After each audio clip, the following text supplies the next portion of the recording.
20,000 people here in the United States have ALS, also known as Lou Gehrig's disease. And this year, Ohio State and NFL fans are rallying around a former Buckeye who is now battling that disease. Sports director Jared Spalley spent some time with William White and his family to see how this brutal disease is affecting them. Yeah, it's obviously a difficult story to do because I've known William for more than 10 years. You have seen him right here on NBC4 as a Buckeye football analyst for us over the years.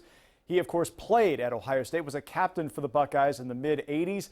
He went on to an 11-year NFL career, mostly with the Detroit Lions, finishing at a Super Bowl with the Atlanta Falcons. Now he's taking on a new role, a role which was never in his game plan.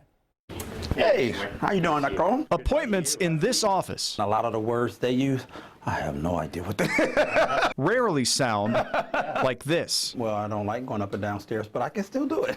William White serves as a unique patient at Ohio State's ALS clinic. Good. And see, I can hardly tell, any weakness on that. He's a husband and a father of 3, including current Buckeye player Brendan White. My kids asked me, they said, Mom, is Dad going to be all right?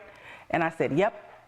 God's got it, and they have not worried. We treat William exactly the same because we just look at this. For a little different, but no, same.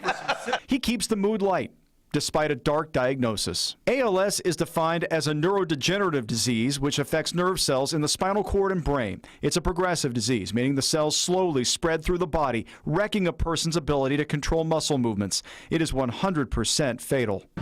Dr. Stephen Kolb leads Ohio State's ALS clinic and research program. We can do everything we can to manage and to anticipate problems before they happen. None of us are satisfied because we have nothing to stop the progression of the disease. Approximately 20,000 Americans have ALS, and the average patient survives 3 to 5 years. While William continues his treatment, he's getting to work on what's next. He's partnered with Ohio State to create a fund to support ALS research, and he's also working with the Lions on ALS fundraising events there. You know, the more awareness that I can help bring to it, to me, that's my big thing. But my day-to-day, I'm not concerned about my diagnosis or anything like. With this diagnosis, he just, okay, now who am I going to help because of it? And I'm like, okay, let's just take care of you. You don't have to fix the world. You don't have to help everybody, but that's William, so I can't stop William from helping everyone.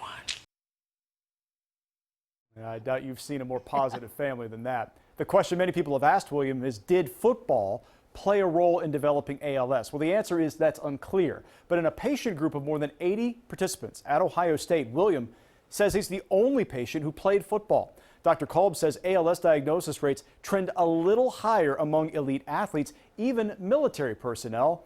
They just do not know why. And if you would like to contribute to William White's fund at Ohio State, you can do it online. We've got a link for you. Actually, we have a graphic here we can show you. give.osu.edu. There it is. And then search William White Fund. It'll come up. You can make a very easy donation right there. That fund is in dire need. They need to get this progress going at Ohio State. They feel like they have progress. Did his physical strength and size, has it helped him fight this, I wonder? It absolutely did. His baseline strength is totally different than the standard patient. Right. But yeah, William talks about he can feel where he's lost some things, but he continues to work out. He's changed his diet. He has found a way to manage the symptoms, and he's doing great. He is. And, of course, his attitude doesn't hurt either. Yeah. Keep punching, William. Yeah. Nice story. Thanks, Jared. Now.